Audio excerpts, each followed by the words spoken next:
आज के क्लास में हम लोग को लैमार्कवाद का सिद्धांत पढ़ना है।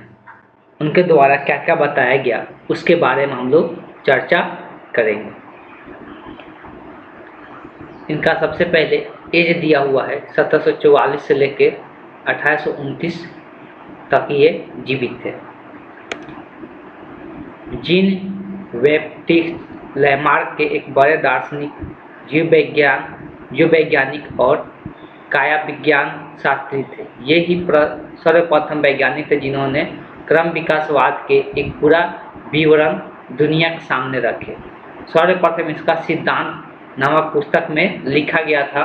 इसी सिद्धांत को लैमार्कवाद कहते हैं। तो ये पुस्तक में लिखे थे अपने सिद्धांत को, उसी को हम लोग क्या कहते हैं, लैमार्कवाद का सिद्धांत कहते हैं। अब इन्होंने क्या क्या बताया उसके बारे में यहाँ पे दिया। आकार में वृद्धि, किसी के जीवन में आकार में वृद्धि किस प्रकार से हुआ उसके बारे में जीव में अंदर की शक्ति शरीर तथा इसके विभिन्न अंगों की वृद्धि करती है। कोई भी जीव होता है उसका जो अंदर की शक्ति होता है ना, वही उसके अंग को क्या करता है, वृद्धि करता है। वही चाहता है तो उसके अंग क्या होता है, वृद्धि करता है। वृद्धि होकर उसका अंग में परिवर्तन देखने को मिलता है आने वाले जनरेशन में। ये बताया गया लैमार्कवाद के द्वारा। आगे बताया गया पृथ्वी का सीधा प्रभाव। पृथ्वी का सीधा प्रभाव पड़ता है किसी भी जीव पर। आगे इनके द्वारा बताया गया कि पृथ्वी का सीधा प्रभाव पड़ता है प्रकृति का सीधा प्रभाव पड़ता है किस पर, जीवों पर। जंतुओं के रचनात्मक परिवर्तन पर प्रकृति का बहुत ही प्रभाव पड़ता है। कोई भी उसका रचनात्मक रचना में जो परिवर्तन आता है किसी भी जीव का, वो प्रकृति के कारण ही होता है। ये लैमार्कवाद के द्वारा बताया जा रहा था। वातावरण में परिवर्तन से जंतुओं की नई आवश्यकता होती है और नई आवश्यकताओं से नई आदतें लगती है। तो चीज़ लिखा हुआ है, जो वातावरण में जो परिवर्तन होता है, जो भी हम लोग का वातावरण होता है, मतलब जो हम लोग जहाँ पे रहते हैं वहाँ पे किसी प्रकार का जो परिवर्तन होता है उसके अनुसार जीव भी वहाँ पे क्या होता है, अपने आप को परिवर्तित करता है। इसीलिए जीवों में भी परिवर्तन देखने को मिलता है, इनके अनुसार बताया जा रहा है। ठीक। उपयोग और अनुप्रयोग। अब देखो इनके द्वारा बताया गया कि जो जिस चीज़ों का हम लोग उपयोग करते हैं वो हम लोग का विकास करते चला जाता है। जिसका हम लोग अनुप्रयोग करते हैं, जिसका यूज नहीं करते, वो धीरे धीरे हम लोग का शरीर से खत्म हो जाता है, तो बेकार का चीज़ें हो जाता है। इसलिए इसमें लिखा हुआ है परिवर्तित वातावरण में कोई भी नई आदतें लगती है, उनके कारण कुछ अंगों का अधिक उपयोग होने लगता है। जब वातावरण में परिवर्तन होता है तो उसके कारण हम लोग को कुछ अंग का उपयोग ज़्यादा करने लगते हैं। ठीक है, जिससे वो सुगठित और अधिक विकसित हो जाता है। और कुछ अंगों का अनुप्रयोग का कारण ह्रास हो जाता है, मतलब कुछ अंग हम लोग उपयोग ही उसका नहीं करते हैं, जिसके कारण वो धीरे धीरे क्या हो जाता है, नष्ट हो जाता है। इस प्रकार जंतु की रचना, आदतों और गठन में परिवर्तन आ जाता है और इन लक्षणों को क्या कहते हैं, उपार्जित लक्षण कहते हैं। तब यहाँ पर एक टर्म आया क्या, उपार्जित लक्षण। उपार्जित लक्षण उस लक्षण को कहते हैं जो हम लोग को प्रयोग के कारण जो हम लोग के लक्षण में परिवर्तन आता है। जो हम लोग जिस वातावरण के परिवर्तन के कारण हम लोग अपने जो अंग होते हैं उसका ज़्यादा उपयोग करने लगते हैं, तो उस अंग का जब ज़्यादा उपयोग करते हैं तो हम लोग का क्या होने लगता है, ज़्यादा विकसित होने लगता है। उस लक्षण को वैसे जब विकास किसी अंग का विकास उस प्रकार से होता है तो उसी को हम लोग क्या कहते हैं, उपार्जित लक्षण के नाम से जानते हैं। जब कोई लक्षण हम लोग क्या करते हैं, अपने ही जिंदगी एक्वायर कर लेते हैं, पा लेते हैं, ज़्यादा उपयोग करने लगते हैं, तो वो लक्षण क्या होता है, आप उपार्जित लक्षण होता है। जैसे जो कोई अगर लोहार होता है तो अपने हाथ को ज़्यादा यूज करता है तो उसका हाथ क्या हो जाता है, मजबूत हो जाता है, तो उसका कौन सा लक्षण कहलाएगा, उपार्जित लक्षण कहलाएगा। ठीक है, जो जिस प्रकार का अपना शरीर को बनाता है उस प्रकार का उसका बन जाता है, तो उसका क्या कैसा लक्षण होता है, वो उपार्जित लक्षण होता है। ठीक। अब लैमार्क के द्वारा बताया गया उपार्जित लक्षणों का वंशागत होता है कि नहीं होता है। कहने का मतलब ये है, जो हम लोग अभी जिस अंग का उपयोग ज़्यादा किए तो वो अंग हम लोग का क्या हो गया, स्ट्रॉन्ग हो गया, ज़्यादा विकसित हो गया। तो ये आने वाले जनरेशन में वो विकसित रहेगा कि नहीं रहेगा, उसके बारे में लैमार्कवाद का सिद्धांत दिया गया। तो लैमार्क ने क्या बताए वंशागति के बारे में, उसको यहाँ पे हम लोग देखेंगे। जंतु के जीवन काल में उपार्जित गुण परिलक्षित रहते हैं। और अब ऐसा कि जब तक उनका जीवन रहता है वो उपार्जित जो लक्षण लिए है वो उनके पास रहता है और प्रजनन के माध्यम से दूसरी पीढ़ी में चले जाते हैं। अब देखो इनके द्वारा क्या बता दिया गया, लैमार्क के द्वारा ये बोल दिया गया कि जो हम लोग उपार्जित लक्षण होता है, जो हम लोग उपार्जित लक्षण हम लोग एक्वायर करते हैं, पाते हैं, वो हम लोग को नेक्स्ट जनरेशन में भी क्या होता है, एक माध्यम से दूसरे पीढ़ी में वो चला जाता है, स्थापित हो जाता है। अब ये ऐसा बात बोल दिए जिस पर बहुत सारे विवाद भी शुरू हो गया था, जो आगे हम लोग देखेंगे। इनके द्वारा बोल दिया गया कि जो हम लोग जिस अंग का उपयोग ज़्यादा करते तो अभी से कि वो स्ट्रांग हो गया और विकसित हो गया, तो हम लोग आने वाला जनरेशन का भी वो अंग क्या होगा, विकसित ही रहेगा, उसको विकसित करने की जरूरत नहीं पड़ेगा, पहले से ही वो विकसित रहेगा। इनके द्वारा बताया गया। अब इसके लिए बहुत सारे वो उदाहरण दिए कि जो उपार्जित लक्षण होता है वंशागत होता है, मतलब एक जनरेशन दूसरे जनरेशन में चला जाता है, उसके लिए बहुत सारे एग्जाम्पल देकर समझाने की कोशिश की। अब क्या क्या एग्जाम्पल दिए हम लोग यहाँ पर समझेंगे। वर्तमान काल का लंबी गर्दन वाले जिराफ किसी छोटे गर्दन वाले पूर्वज के वंश से समझा जा सकता है। अब देखो ये जंतु और घास चरते थे, लेकिन जब घास की कमी हो गई और इनमें पेड़ों की पत्तियों खाने की आदत लग गई, अब आदत के कारण पेड़ों की पत्तियों तक पहुंचने के लिए गर्दन का अधिक उपयोग करना पड़ता था और इसका सतत उपयोग से गर्दन लंबी होती गई। अब देखो यह क्या बताने की कोशिश करें। अब देखो पहले का जो जिराफ होता था, अभी का नहीं, पहले का जिराफ होता था, उसका बताया जाता था गर्दन कैसा होता था, छोटा गर्दन होता था, छोटा गर्दन उसका पाया जाता था, जो पहले का जिराफ होता था। अब ऐसा क्यों था, तो उस टाइम घास वगैरह खाते थे, पत्ती वगैरह खाते थे, जो कि जमीन के नीचे ही मिल जाता था, उसके लिए ज़्यादा ऊपर जाने की जरूरत नहीं पड़ता था, ठीक है। लेकिन ऐसा बताया जाता है कि अब धीरे धीरे ये घास फास क्या होता जाएगा, खत्म हो गया, रेगिस्तान बनते गया, तो इसके कारण बड़ा बड़ा पेड़ पौधा होना शुरू हुआ। अब उसका पत्ती क्या होना, ऊंचाई पर लगना शुरू हुआ। अब इसका गर्दन पहुंचता ही नहीं था, छोटी गर्दन वाला जिराफ रहेगा, उसका गर्दन उतना ऊंचा नहीं पहुंचेगा।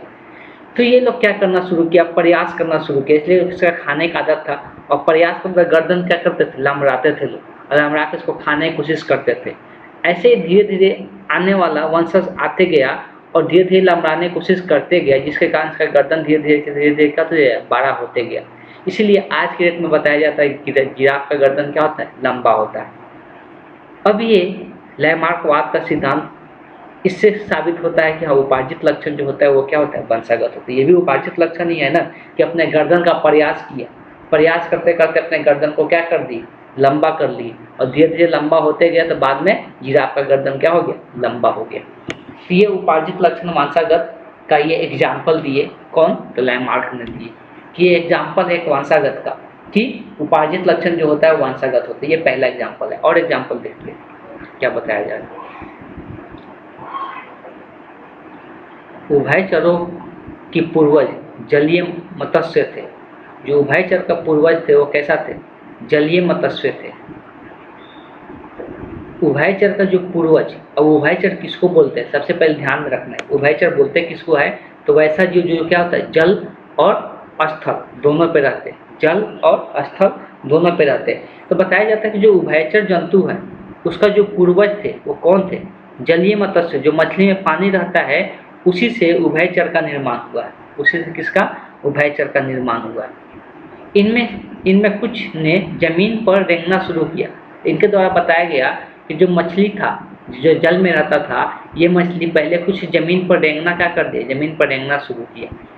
जमीन पर इस जिंदगी के लिए उन्हें रेंगने के लिए पादों और श्वसन के लिए फेफड़ों की जरूरत थी। अब ऑब्वियस है मछली जो होता है उसका कोई फेफड़ा तो होता नहीं है सांस लेने के लिए या रेंगने के लिए। ऑब्वियस है कि उसका मछली का कोई पैर वगैरह तो होता नहीं है, रेंगने के लिए कोई पाद नहीं था, श्वसन के लिए कोई फेफड़ा नहीं था, इसका ये जरूरत था। फलस्वरूप इसके कारण से पहले इनमें पालीयुक्त क्या बना, इसमें पख का निर्माण हुआ। सबसे पहले इसमें क्या बन गया कि पख का निर्माण हो गया, और बाद में फुसफुस किसका निर्माण हुआ, फुसफुस का विकास हुआ, जो क्या कर सकते हैं, वायु में सांस ले सकते हैं। इसको जल में अगर सांस नहीं ले पाए तो फुसफुस द्वारा क्या करते हैं, वायु में सांस लेते हैं। अब वैसे उभयचर के बारे में बताया था कि उभयचर वैसा प्राणी है जो फुसफुस द्वारा क्या करते हैं, सांस लेते हैं। चूंकि कुलोमों का उपयोग नहीं होता था, अब वैसे कुलोम का उपयोग जल में किया जाता है, स्थल में नहीं, इसलिए इनका धीरे धीरे ये लोप होते गया। अब ये जब जल से जब स्थल पर रहना शुरू किए तब कूलम का उपयोग नहीं करते थे, तो इसका कूलम धीरे धीरे गायब होते गया। फिर धीरे धीरे पाली युक्त पंखों से पादों पाली युक्त जो पंख बना था, शुरू में इसका पहले क्या बना, पंख बना, इसी से पाद का निर्माण होने लगा, पैर का निर्माण होने लगा। और फुसफुस के उचित ढंग से विकास हो गया, जो फुसफुस था उसका पूरी तरह से विकास हो गया, और यही बाद में जाकर क्या बन गया, उभयचर का निर्माण कर लिया। मतलब ये आप दोनों में रह सकते हैं, जल में भी और स्थल पर भी रह सकते हैं। तो ये एक तरीका बताए कि इनका विकास कैसे हुआ।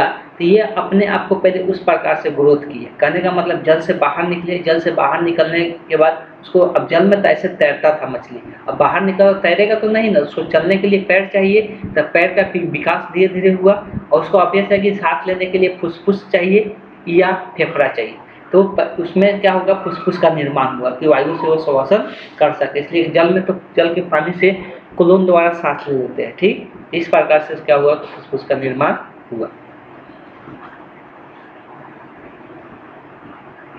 इन उदाहरणों से लैमार्क वार की पुष्टि, जिन्हें संक्षेप में इस प्रकार कहा जा सकता है। तो बाद में ये संक्षेप में करके बताया जा रहा है इनके जो भी उदाहरण दिए।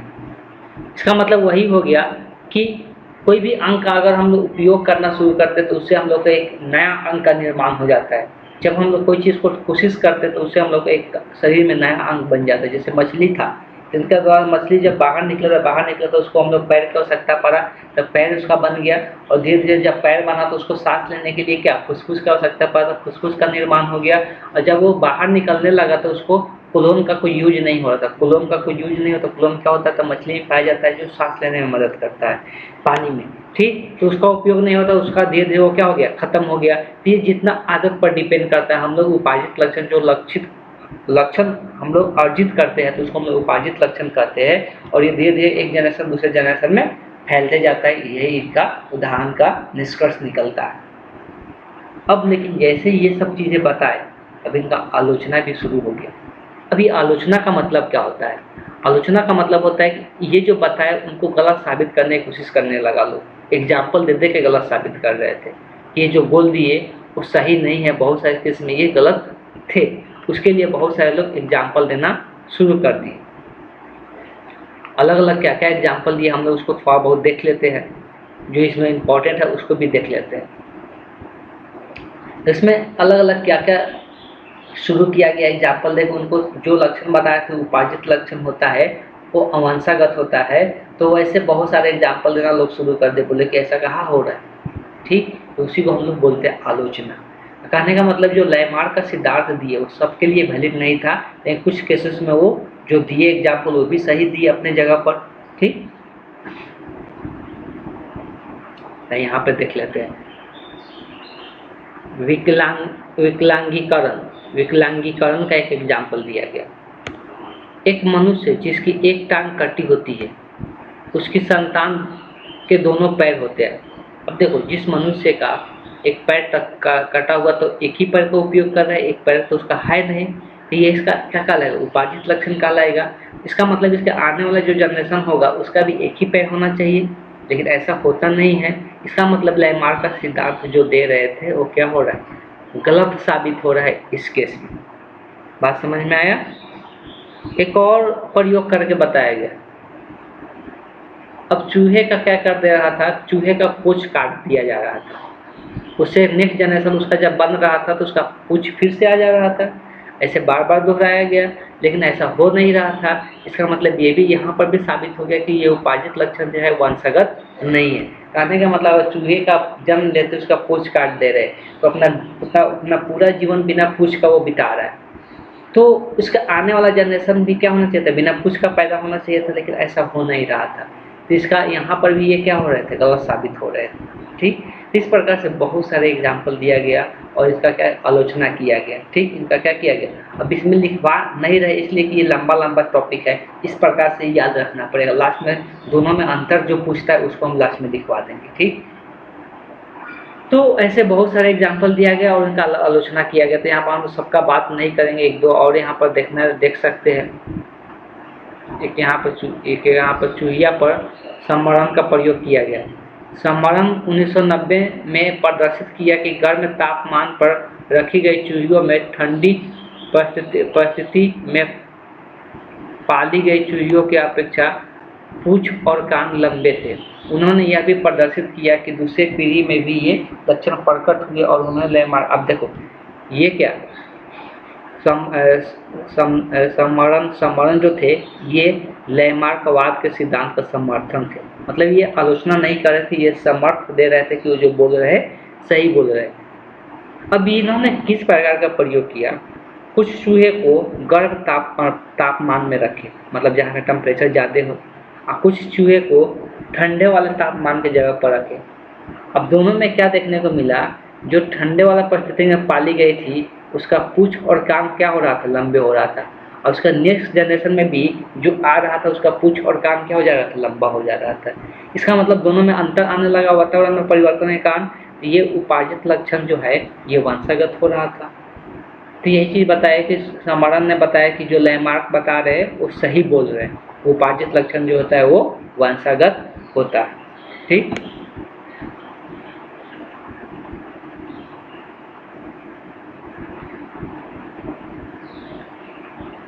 अलग अलग इस प्रकार से बहुत सारे प्रयोग किए गए, सब हम लोग नहीं देखेंगे।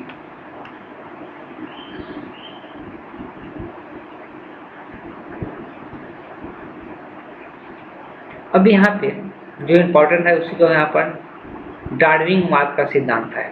इन्होंने भी उपार्जित लक्षण के बारे में कुछ थोड़ा बहुत जानकारी दी है, इनके बारे में भी हम लोग थोड़ा बहुत देख लेते हैं। इसका पूरा नाम है रॉबर्ट डार्विन, का जन्म 12 फरवरी 1809 में हुआ था।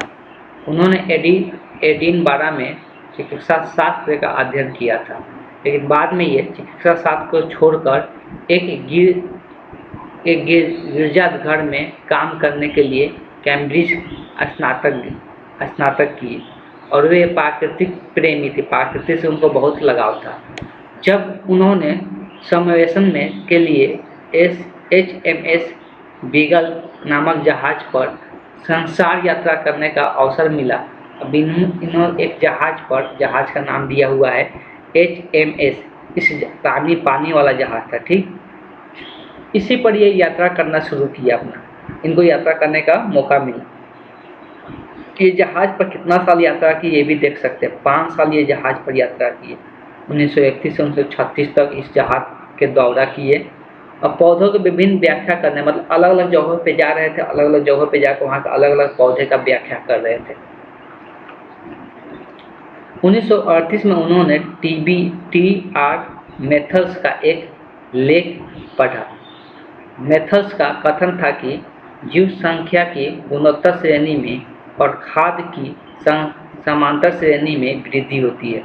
तो उनका एक कथन था कि जो जीव होता है उसका जो संख्या में वृद्धि होता है वो गुणोत्तर श्रेणी में वृद्धि होता है, और उसका जो भोजन होता है वो समांतर श्रेणी में वृद्धि होता है। अब इसका क्या मतलब है, अब कोई अगर किसी को गुणोत्तर श्रेणी मैथ में पढ़े होगा तो उसको पता होगा, समांतर श्रेणी पढ़े होगा तो पता होगा। पता है कि समांतर श्रेणी में क्या होता है कि अगर पहला 4 7 है तो ये 3 का अगर वृद्धि होता है 7 के बाद कितना होगा, 10 होगा, 10 के बाद 13 होगा, तो इस प्रकार से ये बढ़ेगा। लेकिन अगर इसमें गुणोत्तर श्रेणी में पहला 4 है और ये इसका हमेशा दोगुना वृद्धि होता है, कहने का 4 है तो 8 होगा, 8 का 16 होगा, 16 का क्या होगा 32 होगा। कहने का मतलब ये ज़्यादा वृद्धि होता है और इसमें कम का वृद्धि होता है, ये ज़्यादा मात्रा में बढ़ता है, ये ज़्यादा तेज़ी से बढ़ता है। तो कहने का मतलब जीवों की संख्या क्या होता है, गुणोत्तर श्रेणी से बढ़ता है, और खाद्य उसका जो भोजन होता है, भोजन की संख्या उसके समांतर श्रेणी से मतलब थोड़ा वो धीरे बढ़ता है। ठीक है, ये बताए थे, कथन दिए थे मैथल्स में, क्या है मैथल्स के द्वारा दिया गया था। ठीक, इन पर डार्विन ने यह निष्कर्ष निकाला कि इस पृथ्वी पर प्राकृतिक चुनाव से अधिक आबादी का नियंत्रण होता है। इस धारणा में मन में साथ लिए 1942 में डार्विन लंदन के डाउन चले गए और प्राकृतिक चुनाव के कार्य के विषय में उन्होंने गंभीर रूप से विचार करना शुरू किया। प्राकृतिक चुनाव जैसे पिछले हम लोग 10th क्लास में प्राकृतिक चुनाव का कुछ एग्जाम्पल देखे थे।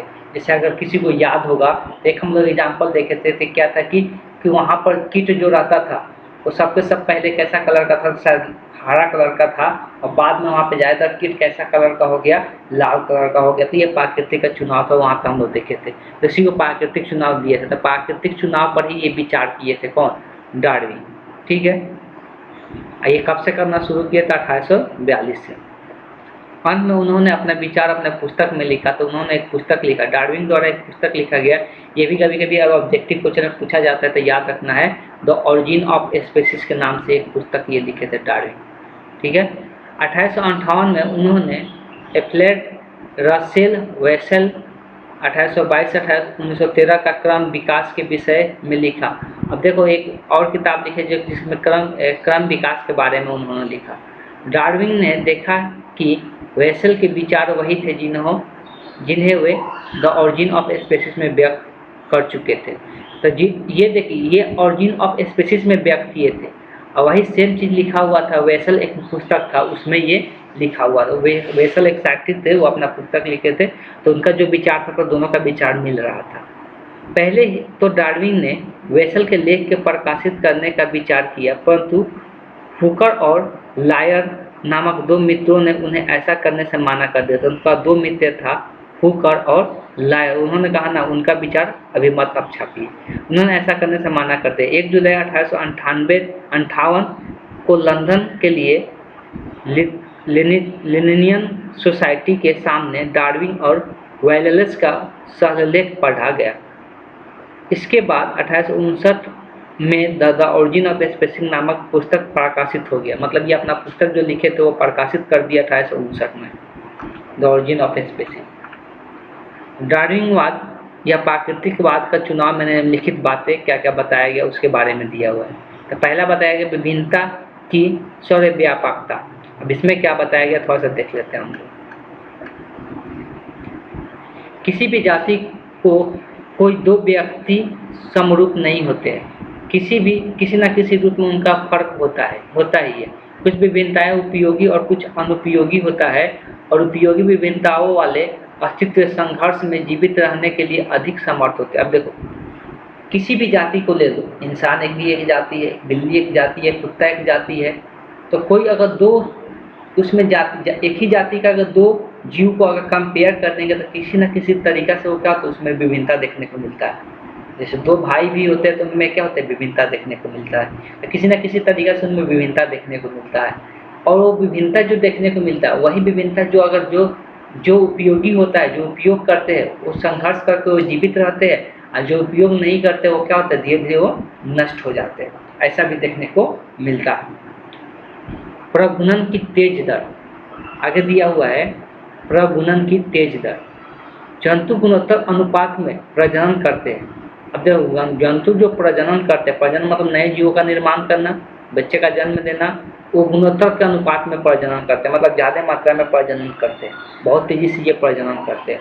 जैसे यहाँ कुछ चीज़ें बताया गया है। मछली या चींटी रानी असंख्य अंडे देते हैं। इसके अंडा का संख्या देखा जाए, मछली का हो या चींटी रानी का, तो बहुत ज़्यादा मात्रा में अंडा देते हैं। प्रजनन की इसी दर से चलता रहे तो सभी प्राणी जीवित रहे और कुछ वर्षों के बाद पृथ्वी सारी सतह उसी से ढक जाएगा। ऑब्वियस है कि अगर इतना ज़्यादा मात्रा में अंडा देता है, अगर ये सब के सब जीवित रह जाए तो पूरा जो जितना भी खाली स्थान बचा हुआ सब इसी से ढक जाएगा। लेकिन ऐसा होता नहीं है। तभी ऐसा क्यों नहीं होता है? तो कुछ जो इस वातावरण को झेल लेता है, जिसका शरीर है, जिसका अंग इस वातावरण को झेल लेता है, वही क्या होता है, जीवित रह जाता है। बाकी धीरे धीरे क्या हो जाते हैं, नष्ट हो जाते हैं। ठीक, वैसे ये बात करेंगे, हाथी के प्रजनन की रफ्तार बहुत धीमी मानी जाती है। हाथी का प्रजनन बहुत धीमी गति से होता है। डार्विन स्वयं हिसाब लगाया कि यदि हाथियों का एक जोड़ा 30 वर्ष की अवस्था में प्रजनन आरंभ करते तो ये 30 वर्ष के बाद ही प्रजनन शुरू करते हैं हाथी। 30 साल के बाद प्रजनन इसका शुरू होता है। यह क्रम 100 वर्ष की अवस्था तक चलती है और ये 30 वर्ष तब तक प्रजनन कर सकते हैं, 100 वर्ष तक प्रजनन कर सकते हैं। जैसे इंसान में जो महिला होती है उनका जो प्रजनन क्षमता शुरू हो जाता है 14 से 15 इस साल में क्या हो जाता है, 13, 14, 15 इस साल में शुरू हो जाता है। और ये कब तक चलता है, 50 साल के एज तक चलता है। तो वैसे ही हाथी में भी क्या होता है, 30 साल से शुरू होकर ये कब तक रहता है, तो 100 साल तक ये चलता है। अगर बात किया जाए कि औसतन अगर एक बच्चे को पैदा लेने में, तो यहाँ पे लिखा हुआ है औसतन 6 बच्चे पैदा करे। अगर माना जाता है कि अगर एक हाथी 6 बच्चे भी पैदा करते हैं तो 750 वर्ष में कितना कर सकते हैं, 190 ही कर सकते हैं। इसीलिए इसको माना जाता है कि ये ज़्यादा मात्रा में बच्चे का निर्माण नहीं कर सकते हाथी। लेकिन कुछ जीव जैसे मछली या चींटी के बारे में बताया जा रहा है, उसको तो बहुत ज़्यादा असंख्य अंडा का निर्माण करते हैं, तो उससे जीवों का निर्माण भी क्या होता है, असंख्य होता है, लेकिन वो सब के सब जीवित नहीं रह पाते। कस्तूरा का अगर देखा जाए तो इसका अंडा देख सकते हैं, ये परिवार कितना है, 1,60,00,000 है, इतना अंडा उत्पन्न करते हैं। ये सभी संतति जीवित रहे तो 2-4 पीढ़ी के बाद इसकी संख्या अगिनत हो जाएगा, बहुत ज़्यादा मात्रा में हो जाएगा, लेकिन ऐसा होता नहीं है, ये सब के सब जीवित नहीं रह पाते हैं। तो इस बात को ध्यान में रखना है कि जितना भी जीव अगर वो सबके सब जीवित रहे, सबके सब वातावरण को झेल दे, तो क्या होगा, उसी से वो पूरा भर जाएगा, मतलब पृथ्वी पर सिर्फ वही जीव दिखाई देने लगेगा, लेकिन ऐसा ये होता नहीं है। अस्तित्व के लिए संघर्ष, तो इसीलिए अस्तित्व मतलब कि अगर अपने आप को जीवित रखना है तो उनको क्या करना पड़ता है, संघर्ष करना पड़ता है, तभी जाके वो जीवित रह पाते हैं। अब देखिए, ये जो संघर्ष होता है, किस प्रकार का संघर्ष होता है, तो ये 3 प्रकार का संघर्ष हम लोग को देखने को मिलता है किसी भी जीव का। एक होता है अंतरजातीय संघर्ष, एक होता है अंतरजातीय संघर्ष, दोनों अंतरा, यह है अंतरजातीय संघर्ष, ये अंतरजातीय संघर्ष। एक होता है पर्यावरणीय संघर्ष। ये अंतरजातीय संघर्ष क्या है, जब एक ही जाति के प्राणी के बीच में संघर्ष होता है। मतलब क्या होता है, जब रहने के लिए बिल्ली चाहे कुत्ता अपने में संघर्ष करे, अगर जगह का कमी होता है तो अभी से संघर्ष करते हैं। देखते हैं कुत्ता को भोजन मिलने के लिए, देखते हैं कि थोड़ा सा भोजन मिलता है तो 4 से 5 कुत्ते एक ही जगह जुट जाता है, तो अपने आप को जीवित रखने के लिए क्या कर रहे हैं, अपने जाति के बीच ही संघर्ष कर रहे हैं। अंतरजातीय संघर्ष का मतलब होता है कि एक जाति दूसरे जाति के साथ क्या करते हैं, संघर्ष करते हैं जीवित रहने के लिए।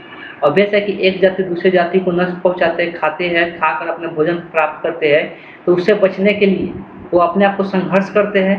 तो ऑब्वियस है कि जीवित रहने के लिए, अपना अस्तित्व बनाने के लिए या तो अपने जाति के साथ संघर्ष करना पड़े या दूसरे जाति के साथ भी संघर्ष करना पड़े। अगर अपने जाति के साथ संघर्ष करना पड़ता है तो उसको हम लोग कहते हैं अंतरजातीय संघर्ष, अगर दूसरे जाति के साथ संघर्ष करना पड़ता है तो उसको हम लोग कहते हैं अंतरजातीय संघर्ष। और तीसरा होता है पर्यावरणीय संघर्ष, मतलब पर्यावरण से संघर्ष करना पड़ता है, इसलिए पर्यावरण कहीं का ठंडा होता है, कहीं का गर्म होता है, कहीं पर भूकंप आ जाता है, कहीं ज्वालामुखी आ जाता है, तो उससे बचने के लिए अपने आप को संघर्ष करना पड़ता है। तो ये 3 संघर्ष देखने को मिलता है किसी भी जीव को अपने आप को जीवित रखने के लिए।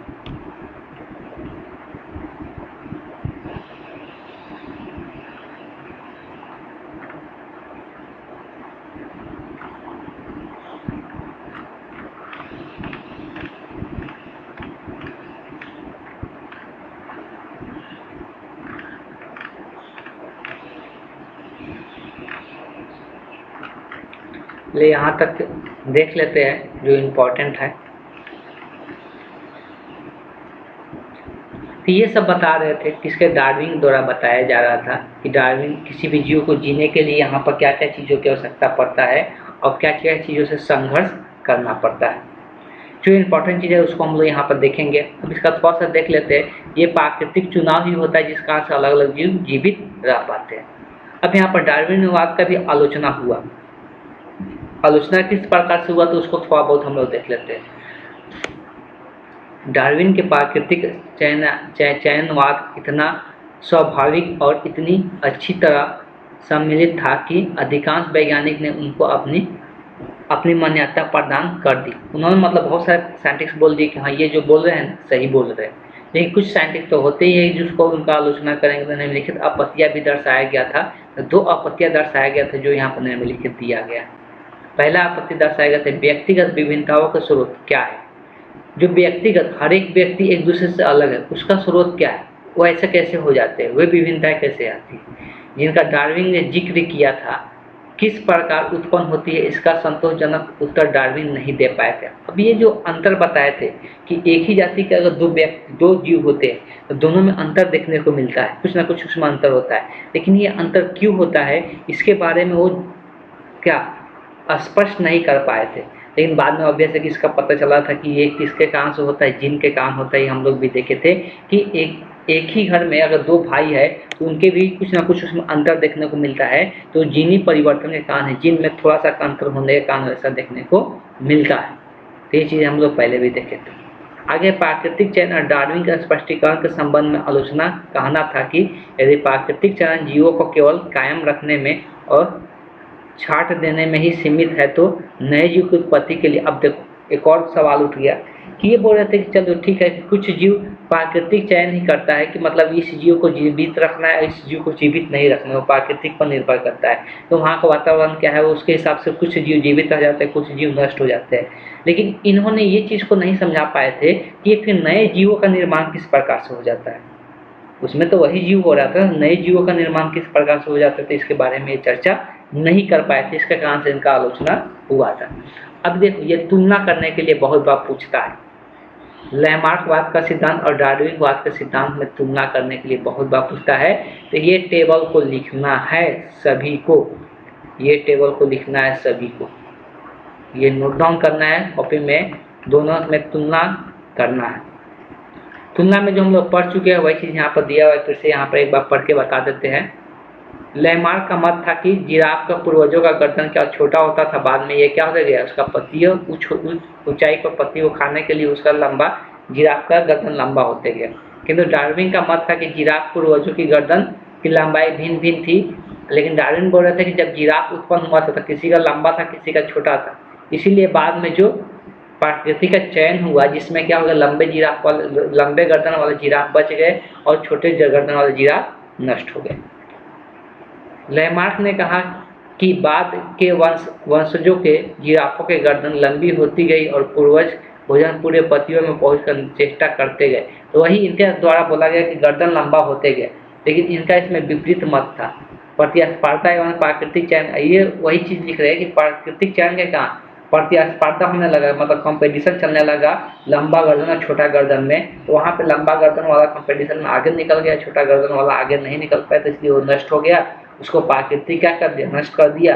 प्राकृतिक में कौन रह गया, सिर्फ लंबा गर्दन वाले रह गए।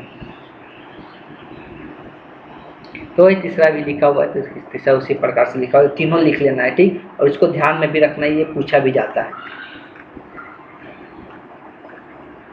अब इसमें कुछ खास रहा नहीं, जो आगे इसमें जो टॉपिक पढ़ना है वो हम लोग पढ़ेंगे विकास का क्रिया विधि। विकास का क्रिया विधि हम लोग ये नेक्स्ट क्लास में पढ़ेंगे। ये शायद अब एक ही क्लास का होगा। में कुछ उपार्जित लक्षण के बारे में भी बताया गया, उत्परिवर्तन के बारे में, उसके बाद संयोजन करी के बारे में थोड़ा बहुत बताया गया।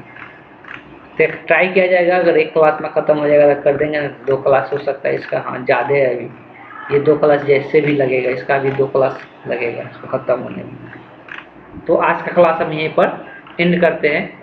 नेक्स्ट क्लास में हम लोग आगे का टॉपिक पढ़ेंगे। 2 टॉपिक पढ़ना है, संयोजन और एक पढ़ना है हम लोग को विकास का क्रिया विधि पढ़ना है, तो इसको हम लोग नेक्स्ट क्लास में पढ़ेंगे। आज के क्लास हम यहीं पर एंड करते हैं।